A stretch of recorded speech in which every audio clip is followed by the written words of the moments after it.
నవ్యాంధ్రప్రదేశ్ నిర్మాత మనందరి అభిమాన నాయకుడు భావి తరాల తెలుగు ప్రజల భవిష్యత్తుని నిర్ణయించేటటువంటి నాయకుడు ఈ రోజు మన బుడగట్లపాలెం గ్రామం వచ్చి ఈ కార్యక్రమానికి ఎంత పండగ వాతావరణం తీసుకొని వచ్చినటువంటి రాష్ట్ర ముఖ్యమంత్రి వర్యులు చంద్రబాబు నాయుడు గారు, వేదికను అలంకరించిన అతిరథ మహారథులు, ప్రజాప్రతినిధులు, ఇటు భారతీయ జనతా పార్టీ, జనసేన, తెలుగుదేశం నుంచి విచ్చేసినటువంటి నాయకులు, అలాగే బుడగట్లపాలెం గ్రామ సోదర సోదరిమల్లు, మత్స్యకారు సోదర సోదరిమల్లు అందరికీ కూడా నా హృదయపూర్వకమైన నమస్కారాలు తెలియజేసుకుంటున్నాను. ఈ రోజు మీ గ్రామం రావడం ఎంతో ఆనందంగా ఉంది. సముద్రాన్ని చూస్తే ఏ రకంగా ఉత్సాహం వస్తుందో, సముద్రం చూస్తే ఏ రకంగా ఉల్లాసం వస్తుందో, అదే రకంగా ఈ రోజు బుడగట్లపాలెం ప్రజల్ని కూడా చూస్తుంటే అంత ఉత్సాహం, అంత ఎనర్జీ మిమ్మల్ని అందరినీ కూడా చూస్తే ఈ రోజు వస్తుంది.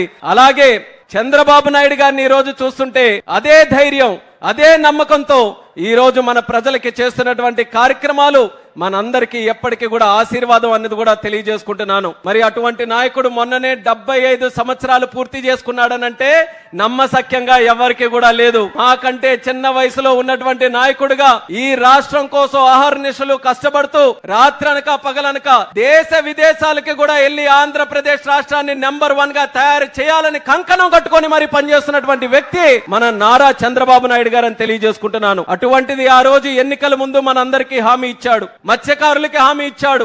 ఏదైతే మత్స్యకారులు ఉన్నారో 10,000 ఉన్నటువంటి మత్స్య వేట నిషేధ భృతి ఏదైతే ఉందో అది 20,000 చేస్తామని చెప్పి మాట మీద నిలబడి 1,30,000 మందికి 20,000 చొప్పున ఈ రోజు 280 కోట్ల వరకు రిలీజ్ చేస్తున్నటువంటి ప్రభుత్వం మన కూటమి ప్రభుత్వం అనేది కూడా తెలియజేస్తున్నాను. మత్స్యకారులు గత ప్రభుత్వంలో ఏ రకంగా అన్యాయం చెందారో అనేది ఒక్క ఉదాహరణ మనం తీసుకొని అంటే తడ నుంచి ఇచ్చాపురం వరకు మనకు ఉన్నటువంటి తీర ప్రాంత జిల్లాల్లో ఒక్క అసెంబ్లీ సీటు కూడా విడిచిపెట్టకుండా కూటమి ప్రభుత్వాన్ని గెలిపించారనంటే మత్స్యకారులు చంద్రబాబు నాయుడు గారి మీద, పవన్ కళ్యాణ్ మీద, అలాగే నరేంద్ర మోదీ గారి మీద ఎంత అభిమానంతో ఉన్నారో ఈ రోజు మనందరికీ కూడా తెలుస్తుంది.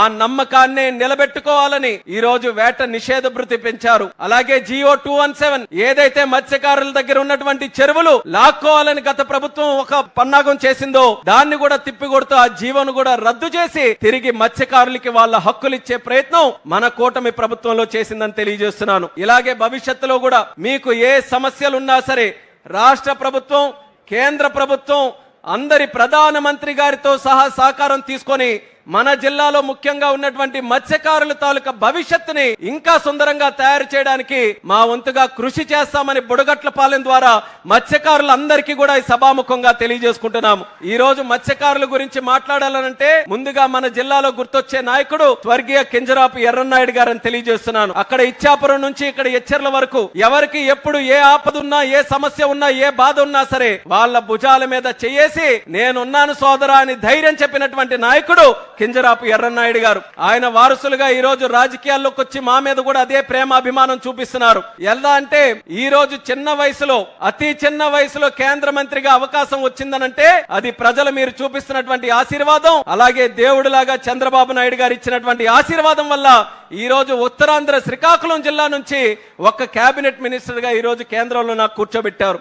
మత్స్యకార మినిస్టర్ మన శ్రీకాకుళం జిల్లాకి ఇచ్చారు. అలాగే పరిశ్రమలు తీసుకొని వచ్చే ఎంఎస్ఎంఈ మినిస్టర్ మనకి ఇన్ఛార్జ్ గా పెట్టారు. మంచి ప్రజాప్రతినిధులు ఎన్నుకునే అవకాశం ఈ రోజు చంద్రబాబు నాయుడు గారు మన అందరికీ కూడా అవకాశం ఇచ్చారు.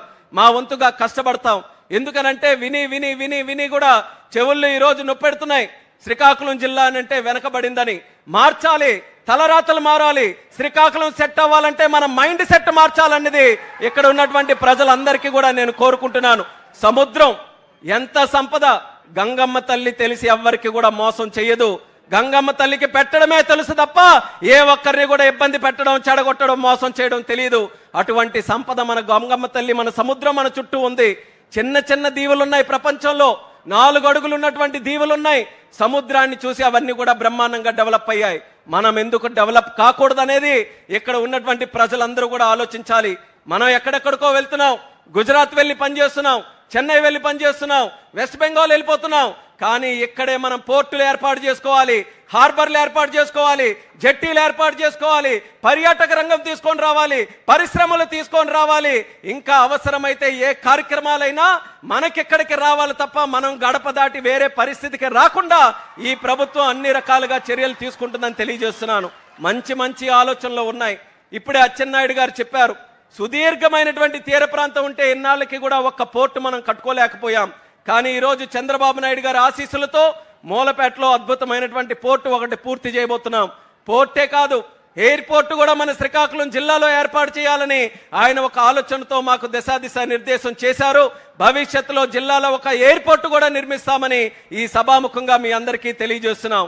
మిగిలినటువంటిది ఇక్కడ హార్బర్ కానీ, అలాగే మనకి కళింగపట్నం, పెద్దగనగల్లపేట, మన బారువ, మన మంచినీళ్ళపేట, భావనపాడు, అక్కడ కూడా హార్బర్లు జట్టీలు పెట్టాలని కేంద్ర ప్రభుత్వం తాలూకా సహకారం తీసుకొని కార్యక్రమాలు చేస్తున్నాం. అలాగే మీకు తీర ప్రాంతం నుంచి కోస్టల్ కారిడార్ ఒక హైవే పెట్టి మత్స్యకారులకి వాళ్ళు పెట్టుకునే చిన్న చిన్న పరిశ్రమలు కూడా ఊతమివ్వాలని చెప్పి ఒక ప్రత్యేక బీచ్ కారిడార్ కూడా చంద్రబాబు నాయుడు గారు ఆలోచించి భవిష్యత్తులో చేయబోతున్నారు. అలాగే ఇక్కడ ఉన్న ప్రజలకే చేయడం కాదు, ఎక్కడెక్కడ ఉన్న వాళ్ళందరూ కూడా ఈ తీర ప్రాంతం ఆహ్లాదకరమైనటువంటి ప్రాంతం చూడడానికి, టూరిజంను కూడా డెవలప్ చేయడానికి ఇక్కడ హోటల్స్ పెట్టడం, సర్వీస్ ఇండస్ట్రీ పెట్టడం, అది కూడా ఈరోజు చంద్రబాబు నాయుడు గారు ప్రోత్సహిస్తున్నారు. ఆయన చేస్తారు, నిధులు ఇస్తారు, కార్యక్రమాలు చేస్తారు, అవి ముందుకు నడిపించమని మా అందరికీ కూడా చెప్తారు. కానీ అవి సక్సెస్ఫుల్ గా విజయవంతం కావాలనంటే ఇక్కడ స్థానికంగా ఉన్నటువంటి ప్రజలు మీరందరూ కూడా సహకరిస్తేనే తప్ప ఏ ఒక్క కార్యక్రమం కూడా మనం చేయలేం. అందుకనే మళ్ళీ మీ ద్వారా జిల్లా ప్రజలందరికీ కూడా కోరుకుంటున్నాను, గత ఇన్ని అవకాశాలు ఉన్నటువంటి శ్రీకాకుళం జిల్లా ఏం తక్కువ మన జిల్లాకి? తీర ప్రాంతం ఉంది, గిరిజన కొండల ప్రాంతం ఉంది, గనులు ఉన్నాయి, అలాగే బ్రహ్మాండమైనటువంటి నదులు ఉన్నాయి. అన్నిటికంటే లాయల్ గా కష్టపడినటువంటి వ్యక్తులు ఎక్కడ ఉన్నారనంటే అది మన శ్రీకాకుళం జిల్లాలోనే ఉన్నారు. ఇన్ని వనరులు మనం పెట్టుకొని ఇంకెవరో దగ్గరికి వెళ్ళి పని కోసం చేయి చాపడం అనేది న్యాయంగా ఉందా అని మీకే నేను అడుగుతున్నాను. అన్యాయం అనిపిస్తే మీరు కూడా ప్రపంచం మొత్తం తిరిగి ఉన్నారు, ఎక్కడికొక్కడికో వెళ్ళి పనిచేస్తూ ఉన్నారు. గుజరాత్లో ఉన్న పోర్టుల దగ్గర పనిచేశారు, మంచి అవకాశాలు అక్కడ చూశారు.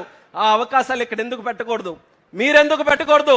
మీకు కావలసినటువంటి ఆర్థిక సాయం ఒక లోన్ రూపంలోనైనా, ల్యాండ్ రూపంలోనైనా అవన్నీ కూడా ఇవ్వడానికి ప్రభుత్వం తరపున మేము సిద్ధంగా ఉన్నాం.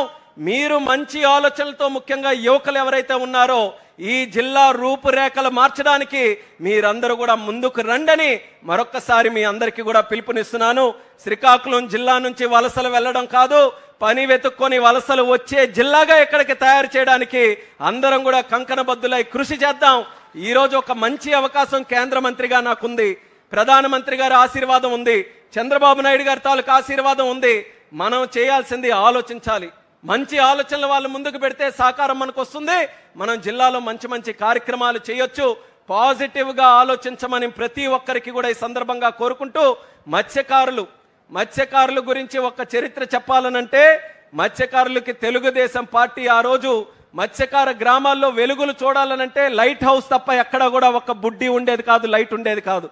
అటువంటిది మత్స్యకార గ్రామాల్లో ఇంటింటిలో కూడా వెలుగులు నింపినటువంటిది తెలుగుదేశం పార్టీ ప్రభుత్వం. దానికి కూడా చరిత్ర తీస్తే మొట్టమొదట పునాది వేసింది స్వర్గీయ నందమూరి తారక రామారావు గారని కూడా తెలియజేస్తున్నాను.